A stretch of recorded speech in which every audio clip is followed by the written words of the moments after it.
스가랴 13장 1절 보겠습니다.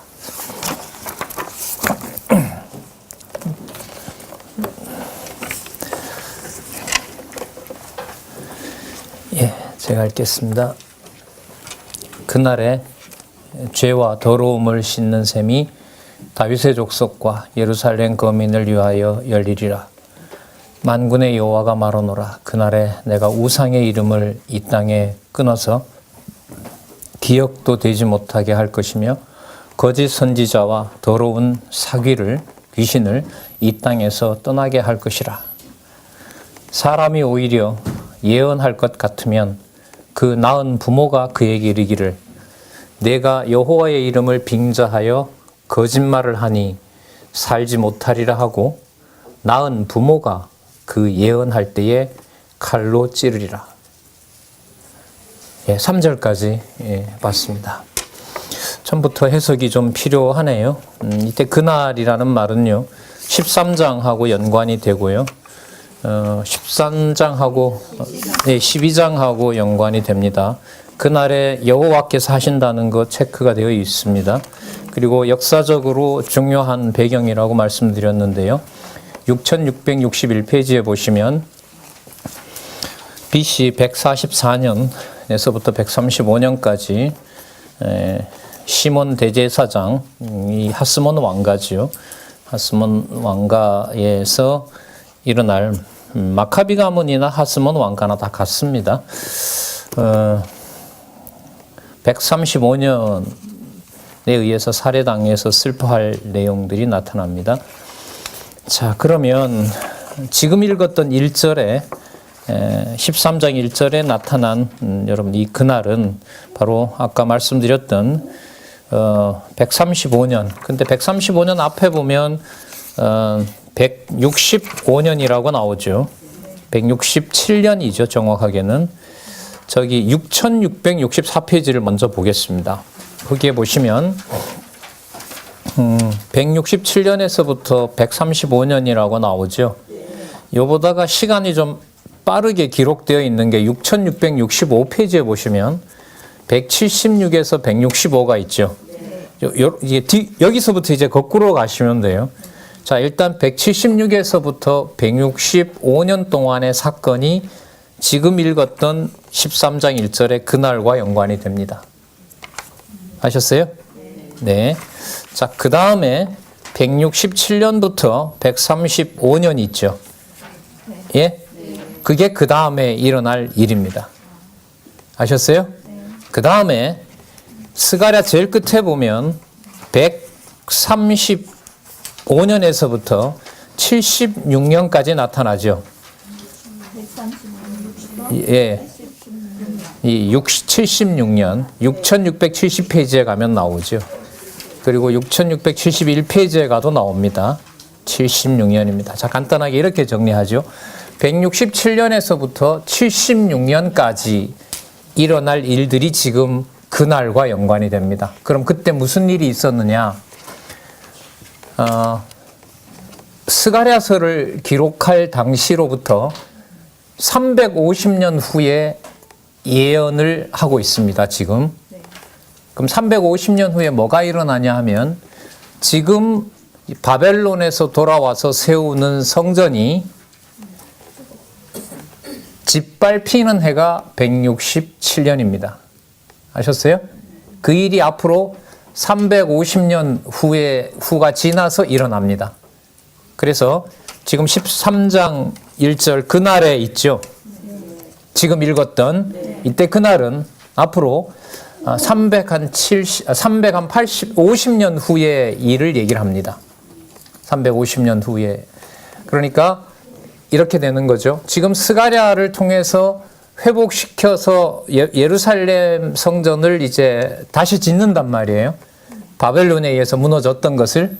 그런데 그 아직도 회복되지도 않은 그 성전이 앞으로 350년 후가 되면 짓밟힌다는 것을 이미 또 얘기해요. 그러니까 이게 한참 후에 될 일인 거예요. 그리고 그 성전은 나중에 예수님이 오셔서 또 한 번 그 멸망시킨다라고 얘기를 하고 있습니다. 좀 정리를 또 한 번 더 하도록 하죠. 자, 지금 스가랴 시대 때 세워놓는 성전은요, 350년 후가 되면 안티오코스 에피파네스에 의해서 헬라 제국에 의해서 짓밟힙니다. 그 다음에 짓밟아 놓으니까 헤롯이 또 한 번 지어요. 아셨어요? 헤롯이 또 한 번 로마가 잠시 허물었던 것을 다시 지어 놓습니다. 그걸 예수님께서 또 뭐 한다 그래요? 전부 다 멸망시켜 버리겠다라고 얘기를 하죠. 그러니까 지금 앞으로 이 성전이 로마가 짓밟는 걸로 보고 예수님이 최종적으로 예언했던 대로 예루살렘 성전이 무너지는 것은 앞으로 숫자만 보더라도 앞으로 한 번, 두 번, 세 번이 남아 있어요. 바벨론까지 넣으면 예루살렘 성전은 크게는 세 가지지만 역사적 사건으로 보면 네 번이 돼요. 한번 제가 꼽아볼게요. 바벨론이 멸망시키죠. 바벨론 제국에 의해서 성전이 이제 회파되죠. 다시 돌아와서 세우죠. 그걸 헬라 제국이 짓밟아 버려요. 아셨어요? 헬라가 짓밟아 놓은 걸 마카비 가문이 복원을 해놔요. 그걸 로마 장군이 예수님 오시기 전에 또 이걸 짓밟아요. 근데 이때 완전히 타질 않아요. 약간의 훼손이 있었기 때문에 이것을 회롯이 지어놔요. 80년 동안. 그게 예수님 오셨을 때도 아직 짓고 있었던 거예요.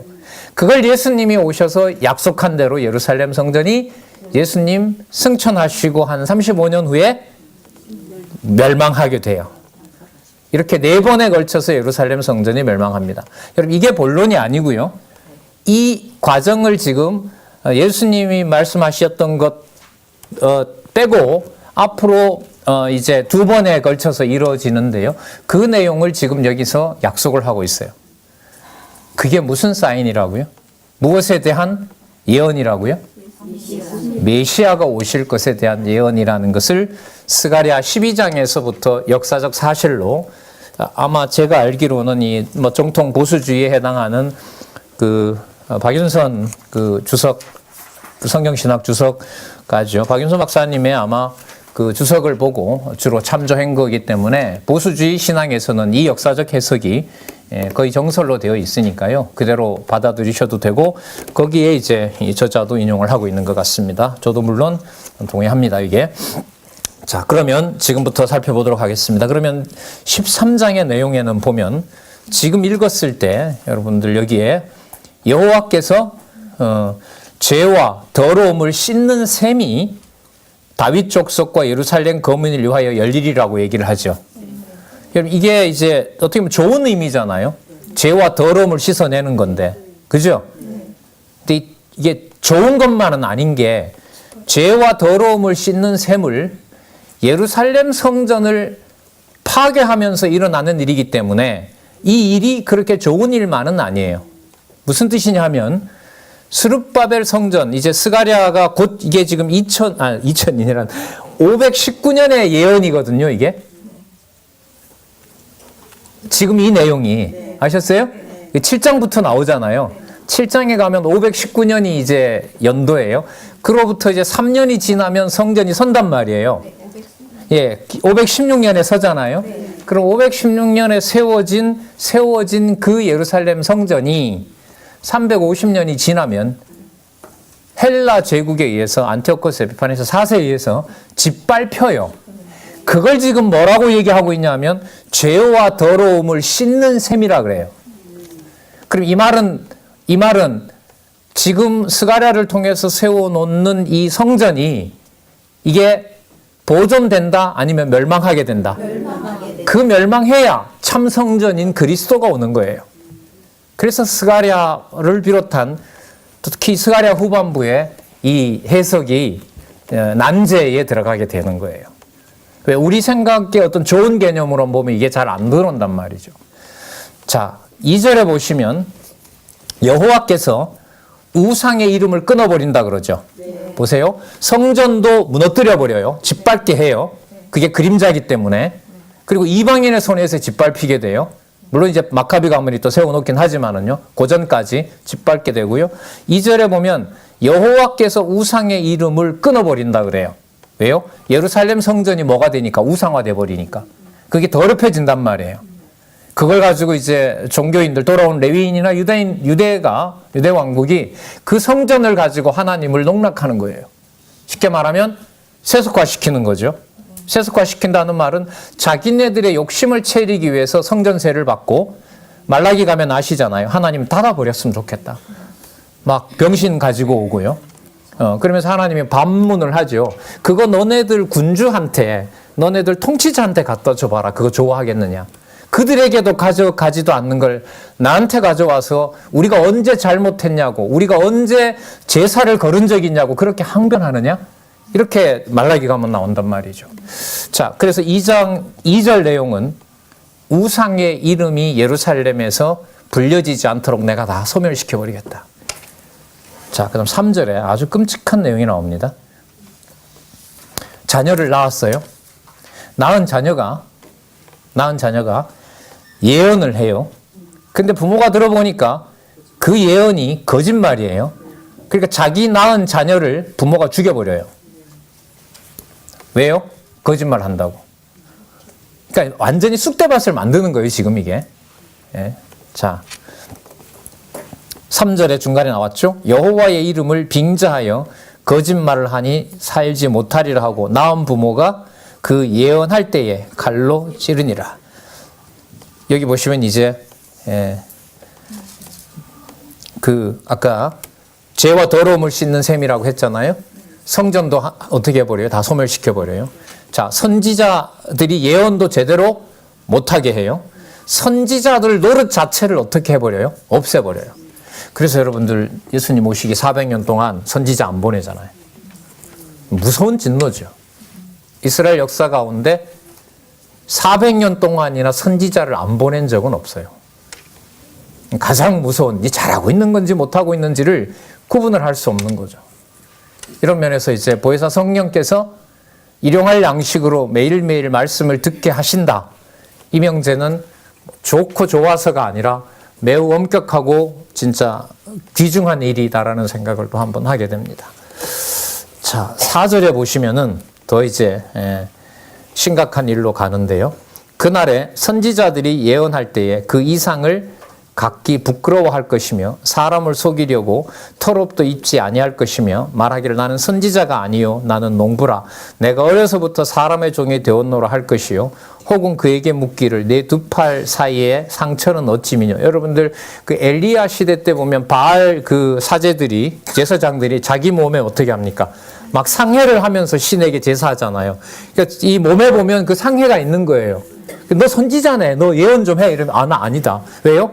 예언을 하나님이 허락하지 않는 예언을 하게 되면 그게 거짓말로 판명이 되니까 예언한다는 말은 곧 뭘 걸어야 돼요? 목숨을 걸고 죽어야 되는 거예요. 그러니까 나 예언 안 하겠다. 예언 안 하겠다. 자, 성전 파괴해버리죠. 예언자 아예 한 사람도 없애버리죠. 전부 안 하려고 하는 거죠. 안 하려고 해요. 그리고 또 그 예언한 내용을 들어보면 좋은 내용들이 아닌 거죠. 그러니까 거짓말하면 거짓말 한다고 또 죽여버리는 거죠. 참 처참하게 몰아갑니다. 이 내용으로 보시면. 자, 6절 볼게요. 6절이고 7절 보겠습니다. 자, 제사직 끝장냈습니다. 끝장냈죠? 선지자직 닫아버리죠. 7절.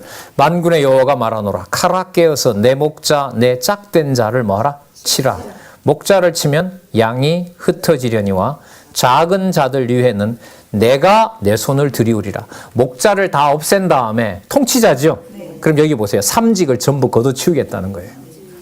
제사나 선지자직이나 통치자나 전부 없애버리고 내가 내 손을 들이우리라. 하나님이 통치하시겠다라는 걸로 짧게 이렇게 얘기를 하고 있습니다. 그런데 하나님의 손이 드리워지면 어떤 일이 벌어지느냐. 8절 여호와가 말하노라.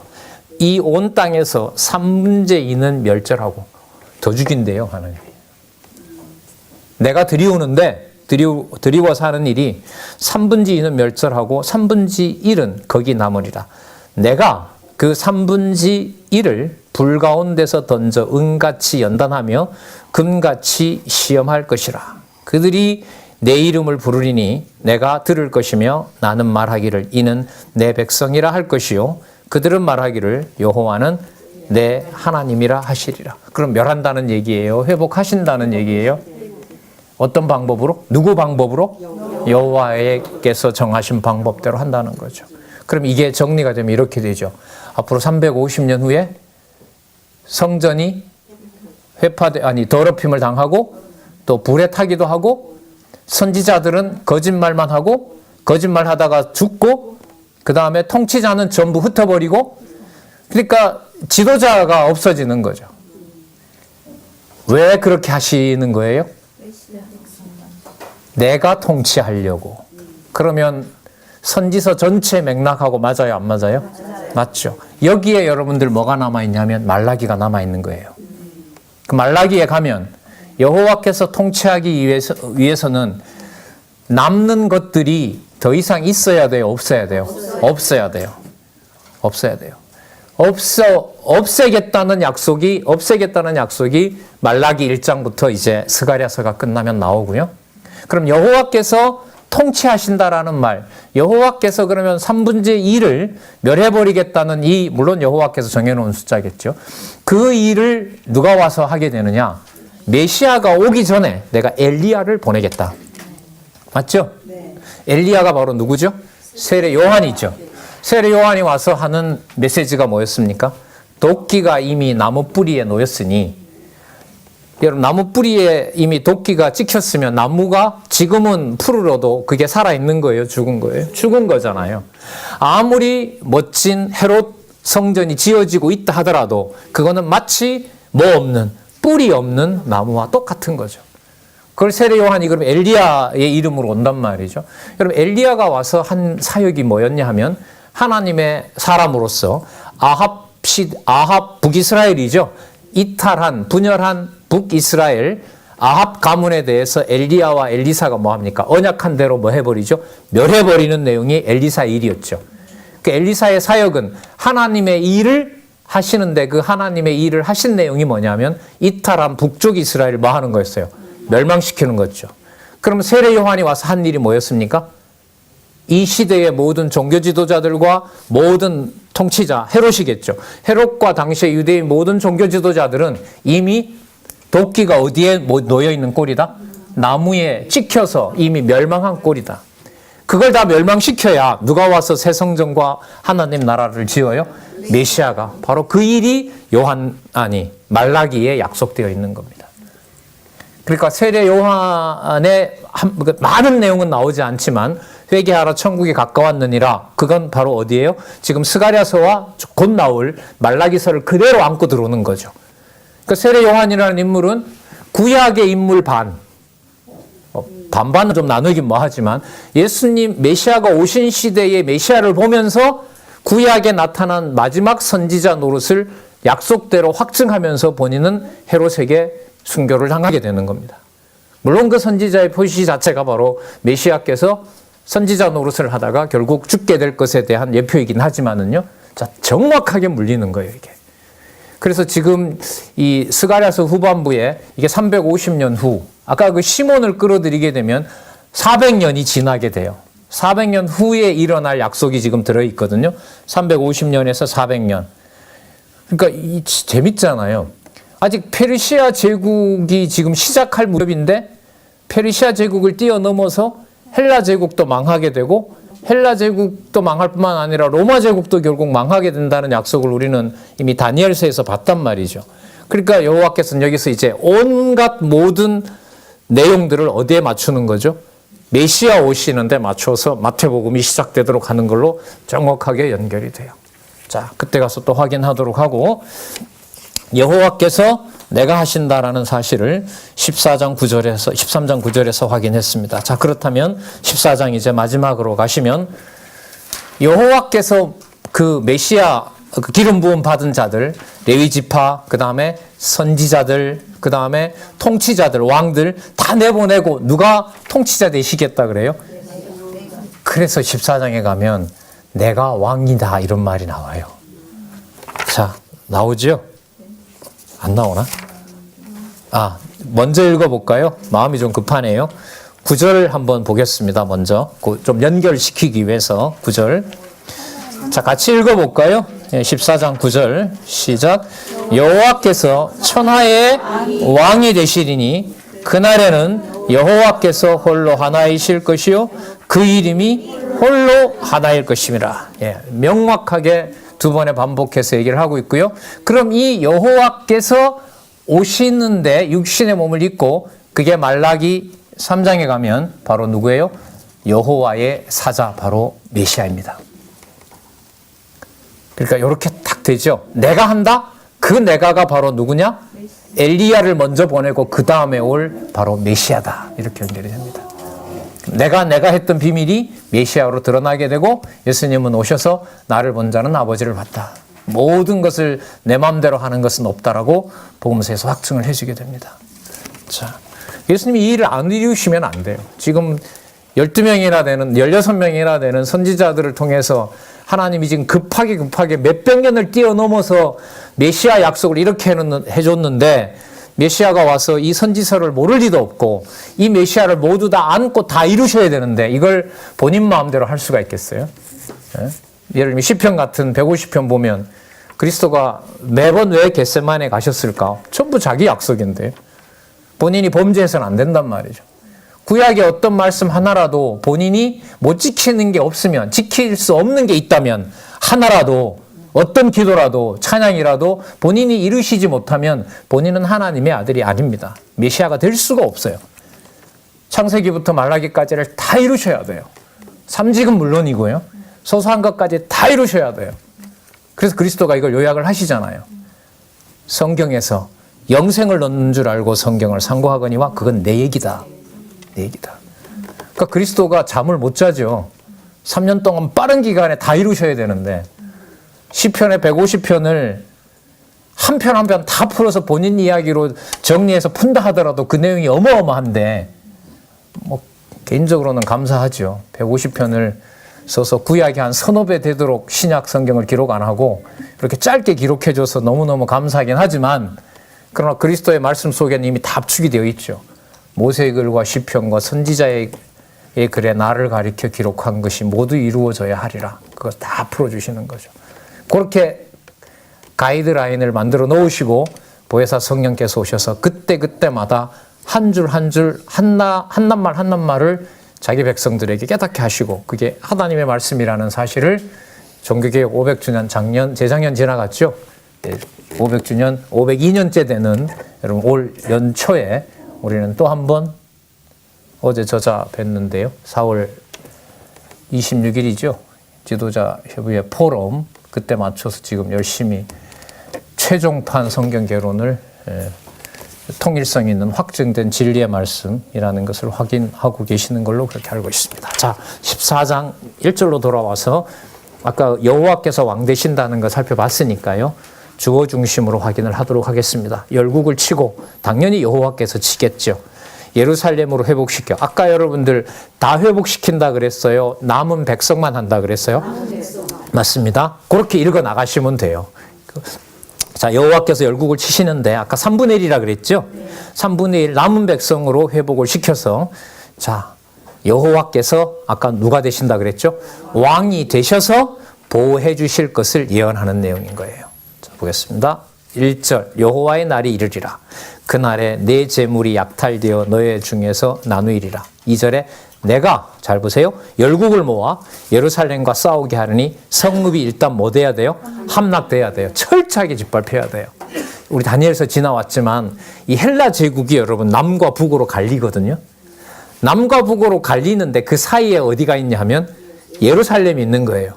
북쪽이 힘이 셀 때는 내려오면서 밟고 지나가요. 남쪽 치려고. 애굽에 가면 여기가 쌀이 많잖아요. 그냥 곡창지대에는. 자, 애굽에 있던 남쪽 세력이 커지게 되면 북쪽을 치러 가려고 올라가면서 예루살렘 밟아요. 전쟁에 이기고 오면 이겼다고 치고 들어와요. 지면 기분 나빠서 예루살렘에 가서 약탈하자고 들어와요. 이겨도 예루살렘이 약탈을 당하고 저도 약탈을 당하게 돼 있어요. 그게 여러분들 헬라 제국의 남쪽과 북쪽으로 갈라진 역사. 그게 여러분들 다니엘서에 봤잖아요. 그 역사를 무려 여러분 한 200년 동안 겪게 되는 거죠. 근데 그 과정을 지금 스가랴서에서는 뭐라고 말하고 있느냐? 누가 통치하는 시간이 가까워오고 있다? 예. 누가 왕이 되어서? 예. 여호와가 왕이 되어서 여호와의 통치 기간이 가까워온다는 거죠. 그럼 이런 면에서 보면 지상에서 교회란 최악은 없어요. 막말로 죽기밖에 더 하겠어요? 멸망하기밖에 더 하겠습니까? 누가 왕 되신 거니까. 여호와께서 왕 되신다라고 하는 게 확증이기 때문에, 확증된 내용이기 때문에 최악이다. 이거는 교회, 성경적 교회관으로나 성도관으로 보면 맞는 말은 아니에요. 물론 개인적으로 견딜 수 없는 말입니다. 그 말은. 내가 견딜 수 있으면 그리스도가 굳이 고통을 당해야 될 이유는 없죠. 자, 보겠습니다. 자, 어디를 봤나요? 성이 함락되며 가옥이 약탈되며 부녀가 욕을 보며 성읍 백성이 절반이나 사로잡혀가니와 남은 백성이 꼭 나오죠. 남은 백성은 성읍에서 뭐 한다? 끊어지지 않는다. 그리고 회복 운동도 일어난다. 3절에 볼게요. 그때 누가? 잘 보세요. 아까 여호와가 왕 되신다는 거 이미 확인했어요. 그 왕 되시는 과정이 나옵니다. 그때 여호와께서 나가사 어디를 쳐요? 열국을 치시되 이왕 전쟁 날에 싸운 것과 같이 하시라. 여호와께서 싸우신다. 이렇게 되죠.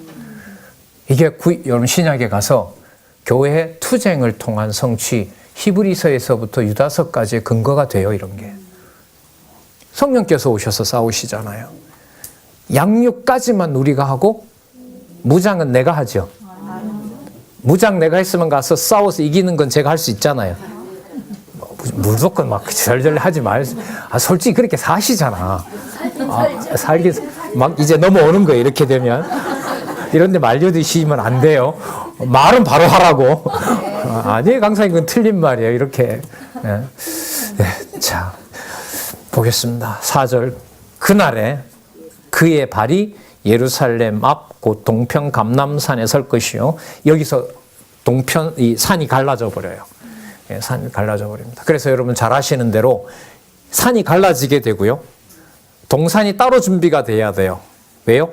그리스도는 언약하신 대로, 약속하신 대로 진영 바깥에 나가서 거기서 죽으셔야 되고 거기서 제가 돼야 돼요. 쉽게 말하면. 그래서 골고다로 가셔야 돼요. 그 일을 지금 하나님께서 헬라 제국을 통해서 지금 준비하고 계신 거죠. 왜? 이 나중에 보면 헬라 제국이 쳐들어오니까 예루살렘 성벽을 옹호하기 위해서 막 이렇게 그걸 친단 말이죠. 뭐 성도 쌓고 뭐 하고 그런 진영들이 만들어져요. 근데 그렇게 한들 그게 보호되겠어요? 다 무너지게 되죠. 누가 왕 되시는, 누가 통치자가 되시는? 여호와께서.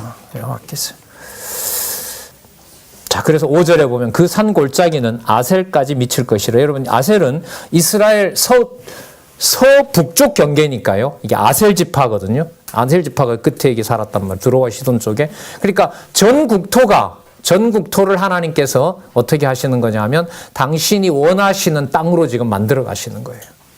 예. 자, 너희가 그의 산골짜기로 도망하되 유다왕 우시야 때에 지진을 피하여 도망하던 것 같이 하리라. 나의 하나님 여호와께서 임하실 것이요. 메시아죠. 자, 모든 거룩한 자, 성도죠. 주와 함께 하리라. 그날에는 빛이 없겠고 광명한 자들이 떠날 것이라. 여호와의 아시는 한 날이 있으리니 그 낮도 아니요 밤도 아니라 어두워 갈 때에 뭐가 있다? 빛이 있으리라. 그러니까 낮에 해가 뜨기 때문에 밝은 게 아닌 어떤 빛. 이거 그리스도가 오셔서 뭐라 그래요? 본인이? 그렇죠. 요한복음에 나오죠. 참빛. 그러니까 그리스도가 하시는 말씀이 여러분들 본인이 따로 만들어내시는 게 없어야 돼요. 언약하신 내용 아닌 거 얘기하시면 안 돼요, 그리스도는. 예. 그러니까 보이지 않는 하나님의 나라를 보이는 글자로 성취된 것을 말씀은 하시지만 구약에 어떤 내용들 없는 뜬금없는 소리를 그리스도는 하시면 안 돼요. 그게 어디에 나와요? 요한복음에 나오잖아요. 그리스도가 하신 말씀 전부 다 구약에 근거해서 아버지께서 원하시는 내용들을 그대로 가르치시고 성령께서 오셔서 나중에 사도들을 통하여 그대로 기록해 주시는 거죠. 자, 볼게요. 8절. 그날에 생수가 예루살렘에 솟아나서 절반은 동해로 절반은 서해로 흐를 것이라. 여름에도 겨울에도 그러하리라. 우리는 이건 에스겔 47장에서 사실 살펴봤습니다. 자, 9절 아까 읽었고요. 10절. 온 땅이 아라바 같이 되되 평지를 말하는 겁니다. 평평한 땅이 되고요. 게바에서 예루살렘 남편 림몬까지 미칠 것이며 예루살렘 남쪽에 있네요. 예루살렘이 높이 들려 그 본체에 있으리라. 여러분, 구원은 어디로부터? 시온으로부터예요. 메시아가 이걸 접수를 하셔야 돼요. 그래서 성령도 여기에 임하시고요. 그리스도의 모든 활동 범위도 마지막은 결국 예루살렘에 가서 본인이 선지자 되시고 본인이 왕 되시고 본인이 제사장 되시는 일을 예루살렘 성전에서 마무리를 하시고 그걸 확증한 다음에 가시면서 예언한 거죠. 저거 무너진다. 헐어라. 3일 후에 내가 다시 지켰다. 거기서 완성되는 거예요. 이게 전부 다. 그러니까 지금 이 모든 내용들은 여러분이 이 강론집에도 신학적 해석을 해놓았지만 그리스도께서 오셔서 철저하게 그림자를 폐기하고 실체적인 하나님 나라와 참 성전을 세우실 것에 대한 아주 상세한 내용들을 아주 상세하게 스가랴서 더 나아가서 선지서에서 지금 밝혀주고 있는 겁니다. 그래서 나중에 이 선지서를 여러 번 반복하셔서 보시고 그리스도가 이루시는 말씀이나 나중에 사도들을 통하여 기록한 말씀이나 거기에 연관이 되면 내적으로 성경의 통일성을 내가 스스로 확인하고 있구나라고 감을 잡으시면 돼요. 그 연결성은 강론집의 해설서에서 신학적 해석을 보시면 신약은 구약에서 구약은 신약에서 뛰어넘으면서 우리가 그림에도 나오지만 마지막 영원한 언약 성취 저 구도 속으로 우리가 들어가는 겁니다. 그러니까 몸은 육이지만 세상에 속한 영혼은 어느 누구도 터치할 수 없고 건들 수 없는 영원한 하나님의 생명을 공급받고 있는 하나님의 성도, 하나님의 교회가 된다는 거죠. 어떤 오류 없이, 어떤 헷갈림 없이, 어떤 논리적 모순 없이 말씀을 통하여 확증되는 시대를 여러분들과 저는 또 한 번 사건으로 한 달 반 후에 우리는 또 경험할 수 있으리라고 기대를 합니다. 자, 11절. 사람이 그 가운데 거하며 다시는 저주가 있지 아니하리니 예루살렘이 안연히 서리로라. 여러분 이게 동어 반복이에요. 뭐냐 하면 예루살렘이라는 말이냐 안연이라는 말이나 둘 다 샬롬이에요. 그러니까 예루살렘의 원래 이름이 샬롬이거든요. 그러니까 이 말을 원어로 풀면 이렇게 샬롬이 샬롬된다 이 말이에요. 무슨 뜻이냐면 진짜 평안이 진짜 평안되게 한다 이렇게 되는 거죠. 그러면 여러분 사도 바울이 편지하면서 사용했던 말 있죠. 은혜와 평강이 너희 무리와 함께 있을지어다라는 것이 공간적인 예루살렘이 아니라 하나님 나라 그리스도께서 예수께서 그리스도 되심으로 본인이 제사장 되시고 그죠? 당신이 왕 되시고 당신이 선지자 되심으로 우리가 천국 백성 되고 하나님의 백성 됨으로써 가짜 샬롬 예루살렘이 아니라 진짜 예루살렘이 여러분들과 저에게 이루어지는 그게 바로 교회죠. 그래서 이 말은 재밌는 말이에요. 예루살렘이 안연히 거하리다 이 말은 뭐냐면 샬롬이 진짜 샬롬 되게 한다 이렇게 보시면 돼요. 그래서 그리스도께서 예루살렘이 무너질 걸 보면서 눈물도 지으시지만 그 눈물의 대가는 뭘로? 당신이 세울 참 성전으로 회복되는 겁니다. 그게 여러분 나중에 요한계시록에 가면 어떤 이름으로? 새 예루살렘이라는 이름으로. 그게 실체적 샬롬인 거예요. 아셨어요? 실체적 진짜 평안의 국가, 평안한 나라, 진리의 성읍. 그게 지금 준비가 되고 있는 거죠. 그래서 이 소선지서를 이렇게 보면서 어떤 거는 오바댜 같은 경우에 짧은 내용도 있지만 어느 개념 하나라도 절대로 떨어질 수가 없고요. 또 두 번째 느낌은 뭐냐면 그 개념을 구약 쪽으로 왼쪽으로 가서 보면 잘 안 보인다. 이 말이 나중에 누구의 입에서? 그리스도의 입에서, 사도들의 입에서 성령께서 어떻게 증거해서 어디까지? 요한계시록까지 가는지를 보면 이 말들이 하나도 떨어지는 것이 아니라 어떻게 된다? 반드시 이루어진다라는 걸 확인할 수 있습니다. 그거 확인하면 여러분 우리 머릿속에 여러분들과 제 입술에 담겨 있는 성경 중심적인 언어는 이 세상에서 소통하는 언어가 아니라 어디에 맛을 보고 있는 이게 보통 사건이냐 말이죠. 이 머리와 이 가슴과 이 육체를 가지고 우리끼리 통하는 말을 하는데 그 말이 전부 어디에서부터? 성경에서부터 출발한 말이고 성경으로 돌아가는 말이라면 이 지상에 이런 사건이 있었냔 말이죠. 진짜 제가 기독교인이어서가 아니라 이런 방식과 이런 논리로 전해해 주는 진리가 있냐 말이죠. 이 세상에. 그것도 이 시대에 수천 년 문헌을 지키고 있는 유대인도 안 보이는 이걸 이렇게 자신 있게 진짜 사건입니다. 아무리 봐도. 자, 보겠습니다. 자, 그러면 안연히 서리라 했잖아요. 그럼 예루살렘을 진짜 예루살렘으로 만들려면 가짜는 어떻게 돼야 돼요? 없애야 돼요. 그래서 이스라엘 전통 전체에 그 하나님을 섬기던 방식을 하나님이 이제 다 접어버린다는 내용이 그 다음으로 가서 보겠습니다. 좀 더 보고 가도록 하죠. 또 반복이 돼요. 자, 대적을 치고, 자, 누구로? 남은 자로 뭘 지키게 해요? 여러분, 초막절은 절기 중에 제일 처음이에요? 제일 나중이에요? 누가 제일 처음이라 그랬어요? 유월절, 오순절, 맥추절, 그 다음에 장막절, 여기 초막절이잖아요. 맞죠? 제일 마지막입니다. 초막절은. 무슨 뜻이냐면 마지막에 지어줄 그 집의 형태를 여기서 약속하고 있어요. 의미로 보면 어떻게 보면 요한계시록까지 가는 의미입니다. 이 초막절은 뭐 우리 신학적 해석을 하잖아요. 장차 그리스도께서 뭐 하실? 재림하셔서 하나님 나라를 이루실 것에 대한 겁니다. 그리고 갑자기 여기에서, 갑자기는 아니겠지만 스가랴서에서 맥락으로 보면 이 예루살렘 성전을 진짜 샬롬 되는 진짜 예루살렘으로 만들어 주시겠다고 하시면서 하시는 말씀이 뭐냐면 초막절 사건을 언급합니다. 그런데 이 초막절을 예루살렘만 지키는 것이 아니라 누구도 들어오게 된다? 그런데 재미있는 내용이 나오죠. 애굽같이, 여러분 초막절이 바로 뭐냐면 올 한 해 추수가 다 끝나고 이걸 하나님이 올해 농사를 잘 짓게 해줘서 편안하게 먹었기 때문에 거기에 대해서 감사를 드리는 것이 초막절이거든요. 그럼 여기 안 오겠다는 말은 뭐냐 하면 이제 애굽이 안 온다라고 여기서 얘기를 해요. 애굽이 안 오겠다고 버티는 것은 우리 여기 애굽에 있는 나일강은 늘 이렇게 넘쳐서 우리는 항상 풍요롭기 때문에 여호와가 도와주지 않아도 우리는 먹고 사는데 지장이 있다 없다? 없다 하는 그것들 가만두지 않겠다는 거예요. 이 말은 다르게 말하면 누구라도 예루살렘에 와서 마지막 초막절을 지키면서 누가 오시는 것을 준비하게 한다?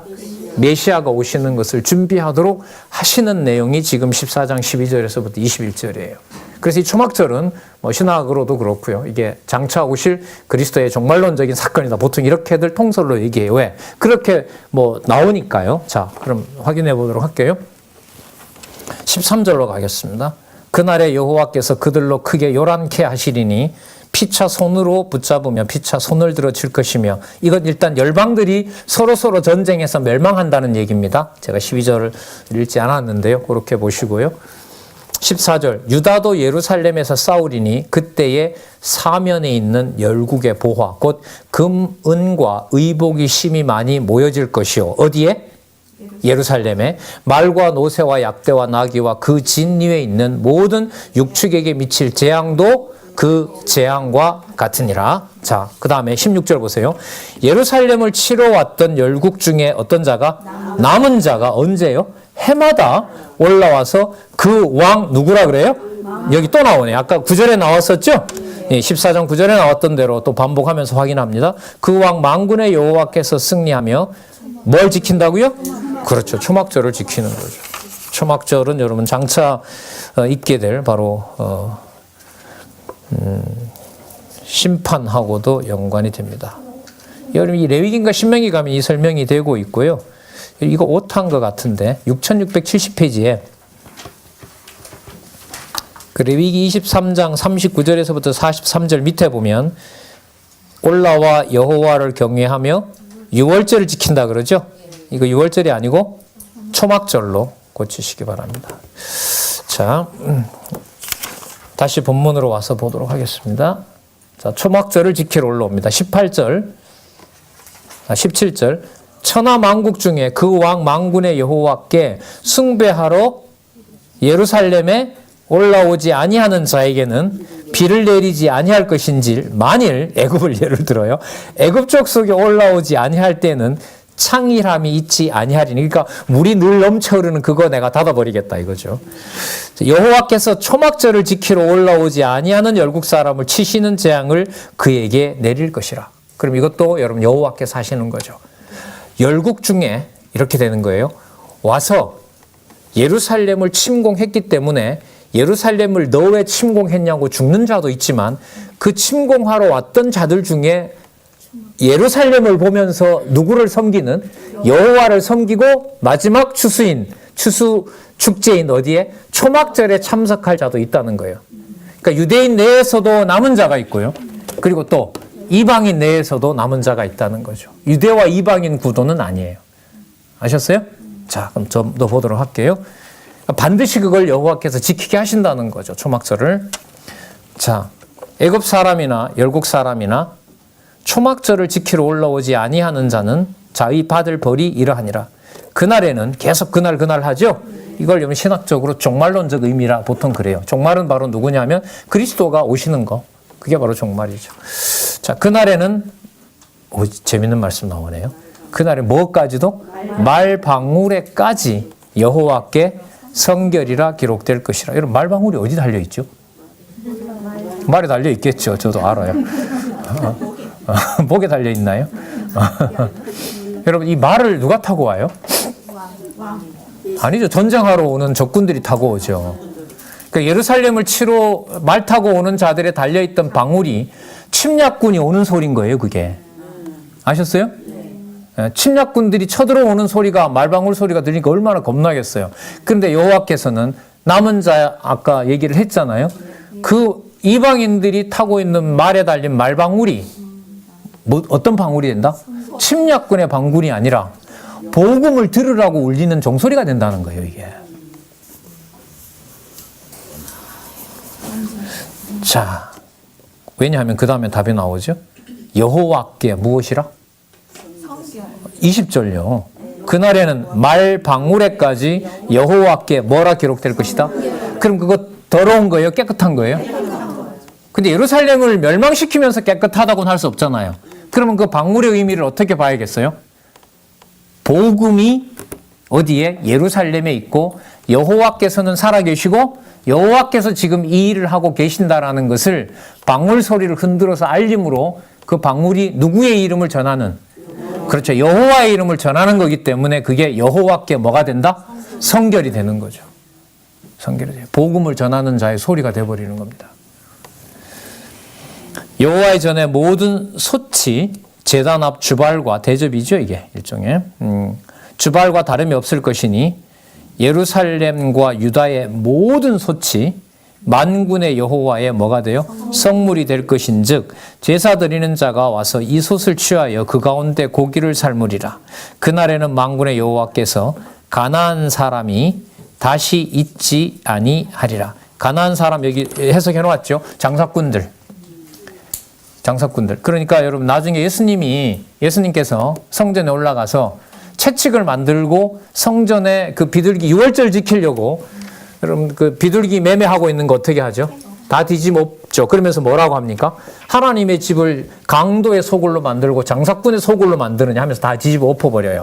그거 약속되어 있는 거예요. 물론 요한복음에는 여호와의 전을 사모하는 열심히 그를 지배했다 이렇게 나오고 있습니다만은 지금 스가랴서 후반부에 봐도 이미 그것은 약속이 되어 있습니다. 이렇게 되는 거예요. 여러분들 예루살렘 성전은 그래도 성소 바깥보다가는 성소 안쪽, 성소 안쪽에 녹그릇보다가는 어디에? 지성소에 있는 조각목에 싼 금으로 싼 조각목으로 만든 성소보다가는 또 어디? 지성소. 그리고 성전 바깥에는 이방인들 이렇게 분류하죠. 이거 다 없앤다는 거예요. 누가 없앴어요? 그리스도가 없애셨죠. 없애셨습니다. 어떻게 해요? 돌아가실 때 다 찢어졌어. 이거 지금 약속 아니에요? 그러니까 어느 것 하나 남아있고 여호와가 함께 하시는 자는 전부 다 뭐가 돼요? 여호와께 뭐가 된다? 성결, 거룩한 것이 될 수 있는 겁니다. 메시아가 모를 리가 없고 메시아와 함께 했던 사도들이 이 진리를 모를 리가 없죠. 직접 또 하나님께서는 누구를? 유대인 중에 유대인인 사도 바울을 들어서 이방인을 어떤 자로? 여호와께 뭐가인 자로? 성결된 자로 그 일을 쓰도록 하시는 거죠. 그게 여러분들 지금 어떻게 보면 지나간 시간보다가 남아올 시간이 적게 남아있는지도 모르겠습니다만은 이 시대에 우리에게 와서 이제 135년 전에 이 땅에 온 세계 열강이 와서 짓밟고 가까이 있는 이웃이라는 나라가 와서 처참하게 우리를 짓밟던 그 시간이 여러분들 대포 쏘면서 몰려왔던 그 열국이 와서 여러분들 진리를 전해주고 지금까지 성경 공짜로 읽으라고 주고 성경 공짜로 출판해주고 그 일이 여러분 이렇게 성경 신학으로 이제는 어느 곳이나 여호와 계시로 볼 수 있는 일들이 우리들 눈앞에 일어나게 됐고요. 여기 보면 가난한 사람이 있지 아니하리라. 성전이 장사꾼들의 소행. 그러니까 이 제사장들도 이제 말라기 가면 다 장사꾼들이죠. 왜요? 이익이 되는 건 안 내고, 맞죠? 예, 돈 될 만한 것은 숨겨놓고 병신이나 갖다가 주고, 그러니까 누굴 속이는 거예요? 여호와 앞에 여호와를 속이는 거죠. 그런 거 일체 전부 어떻게 하겠다? 다 없애버리고 진짜 왕이 되어서 내가 그 성전을 깨끗하게 하여 누구도 들어오는 이방인도 들어오는 그 성전을 내가 준비하겠다. 이게 바로 여러분 스가랴서의 마지막입니다. 그래서요, 이제 말라기로 가면 그래서 이스라엘 전체, 그러니까 야곱 제사 전체를 내가 안 받겠다. 탁 떼어 놓으면 안 됩니다. 이거 아셨어요? 스가랴 뒷부분하고 말라기는 따로 떼어 놓으면 안 돼요. 가지고 가셔야 돼요. 물론 시기로 보면 이거는 아까 519년에 기록이 됐고 말라기는 한 440년이에요. 시기로 보면 420년, 한 100여 년 이상 후에 기록이 되거든요. 배경을 잠시 좀 말씀을 드리면, 여러분, 학개와 스가랴서 내용이 이제 바벨론에서 돌아와서 성전을 짓는 거잖아요. 이게 516년에 재건이 되거든요. 근데 에스라에 보면 이게 나와요. 516년에 지어놨는데 제물을 못 드려요. 왜 제물을 못 드리느냐? 레위 지파가 통혼을 하고 제사장들이 타락을 합니다. 죄를 지어요. 그러니까 제사장 노릇을 할 수가 없어요. 그러니까 성전은 지어놨는데 성전 제사를 집행해야 될 제사장들이 자기네들을 변명은 할 수 있어요. 왜요? 성전 제사를 드리려고 하니까 이웃에 있던 원주민들이 괴롭히는 거예요. 그건 변명이 되는데 그 참에 바벨론에서 가지고 왔던 재물들을 가지고 자기네들 집을 짓고 지어놓은 집에 이방 여인을 끌어들이고 거기서 통혼을 하는 거죠. 그것 때문에 나라가 망했는데 제사장 지파가 여기서 범죄를 하게 되는 겁니다. 그래서 성전은 지어놨지만은 성전 제사를 드릴 수가 없어요. 그래서 여러분 에스라 13장인가요? 거기 가면 누가 범죄했는지를 레위 지파 전수조사를 합니다. 그게 3개월간인가요? 3개월 동안 호구조사를 다 해서 어떤 놈이 더럽고 어떤 분이 안 더러운지, 더러운 건 놈이고요, 안 더러운 건 분이고요, 이렇게 구분을 해서 제사가 그로부터 80년 후에 425년에 드려집니다. 425년에. 그 사이가 여러분들 학개 스가랴와 말라기의 사이라고 보시면 돼요. 근데 두 번째 더 놀라운 건 그 성전 제사를 레위 지파를 구분해서 제물까지 드렸다라는 내용이 에스라에 있거든요. 말라기에 오면 그 제사도 내가 볼 때는 없애버려야 되는 거라고 나옵니다. 그러니까 여러분들 여기 말라기 있잖아요. 지금부터 볼 말라기를 기록했을 때와 에스라를 기록했을 때 시기가 비슷합니다. 에스라의 눈으로 보면 바벨론 포로에서 돌아온 성전이 뭐 하냐면 회복되어서 제물까지 드리는 제사 회복이 일어난 일인데 말라기의 눈으로 보면 그 제사도 뭐 할 것? 없애고 사라질 것으로 그렇게 보고 있는 겁니다. 그러면 여러분들 그 에스라는 에스라대로 뭐 하는 거죠? 약속대로 이루시는 하나님의 그 맥락에서 그걸 봐야 되고요. 또 여기는 말라기는 자, 곧 누가 오시기 때문에 메시아가 오기 때문에 말라기는 이사야부터 시작한 좀 좁히면 호세아부터 시작한 하나님께서 세우실 메시아에 대한 준비로 여러분 이 말라기는 또 봐야 된다는 거죠. 자, 그런데 여러분들 헷갈리지 마시기 바랍니다. 그래서 여러분 우리가 성경 개론을 우리가 무슨 중심이라 그래요? 의미 중심으로. 똑같은 내용과 똑같은 시기에 기록됐더라도 그 자리 거기 있어야 되는 것은 앞뒤에 무슨 내용이 나오는지를 보고 설명이 돼야 돼요. 가장 대표적인 게 여러분 열왕기 역대기 아닙니까? 그러니까 사무엘 열왕기 내용하고 역대기 내용이 한 80%, 90% 이상 되죠. 90% 이상 겹쳐요. 근데 그게 왜 그렇게 겹치는지 아직까지 신학에서는 난제. 유대인들은 공교롭게도 제일 끝에서 보고 있는 성경이 뭐죠? 역대기. 도저히 이게 어울릴 수가 없어요. 지금 번역은 됐습니다만 2016년에 이게 유대인들의 어느 누군가가 구약 순서 우리와 다르거든요. 유대인들은 순서가 달라요. 성경 개론 구조대로 공부를 하려면 유대인들이 지금 모세 때부터 지금까지 보면 3,500년이니까 3,500년 말라기까지 완성된 걸로 봐도 한 2,500년 되잖아요. 2,500년 동안 가지고 있던 문서 편집을 다 바꿔야 돼요. 다 바꿔야 돼요. 쉽지 않은 정도가 아니라 바꿨는데 그렇게 바꾸는 게 맞다라고 하면 유대인들이 자존심이 상해서 수십 명은 죽습니다. 우리도 몰랐던 걸 이게 지금 여기에서 일어날 재미있는 일들이 많습니다. 자, 말라기 우리 다음에 하는데요. 한 3분 정도 남아서요. 연결만 짓고요. 말라기는 다음 시간에 하도록 하겠습니다. 그럼 6673페이지에 가시면 말라기. 자, 그럼 신학적 해석이나 이건 일단 성경의 논리적 통일성, 본문의 통일성에 초점을 맞추다 보니까 제가 많이 강조는 안 드립니다. 꼭 확인해 주시기 바라고요. 구약 내의 예언들에 의해서 이루어지는 거 레위기 신명기 꼭 확인해 주시기 바랍니다. 자, 말라기 제사 부패와 회복 예언이 나타납니다. 자, 그다음에 제사 부패를 책망하는 내용이 1장 2장에서 먼저 나오고요. 3장 4장에 제사를 어떻게 한다 그래요? 회복한다 그러죠. 맞죠? 그러니까 여러분 여기서 제사가 부패했다고 책망하는 것은 그 당시만 아니라 이제까지 야곱을 거론하기 때문에 야곱에서부터 열조에서부터 지금까지 했던 모든 제사가 다 무효다. 무효다. 그러면 어떻게 하려고요? 여호와께서는 내가 지내게, 내가 이제 준비해야 되겠다. 자, 그래서 제일 먼저 누구에 대한 책망으로 들어갑니까? 연결되죠?